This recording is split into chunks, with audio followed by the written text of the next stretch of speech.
तर ही छोटीशी पेस्ट्री नवरोबांनी रात्री 12 वाजता केक कापला होता. माझ्या बड्डेचा केक कट केला होता मी रात्री कंप्लीट 12 वाजता.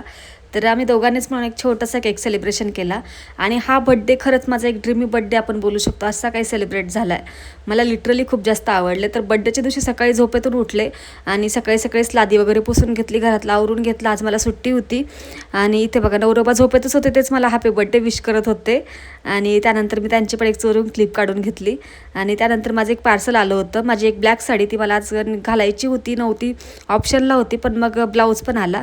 मग आज बड्डेसाठी मी हीच साडी वेअर केली करणार होते, पण त्याच्या अगोदर सकाळी नाश्ता केला, पोहे खाल्ले.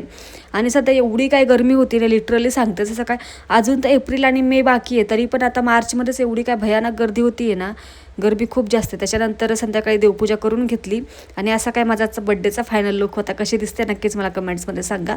त्यानंतर मी माझा ड्रीमी बड्डे असं का बोलते, तर हे जे आहे फायर कॉक काहीतरी बोलतात त्याला, ते उडवून मला असं रोडवर मस्तपैकी माझा केक कट करायचा होता. माझी खूप दिवसांची इच्छा होती. फायनली आज एक ते स्वप्न माझं पूर्ण झालं आहे. मला खूप जास्त आवडतं हे सगळं असं. सो असं होतं माझा बड्डे व्हिडिओ. आवडला तर नक्की लाईक करा. चलो बाय.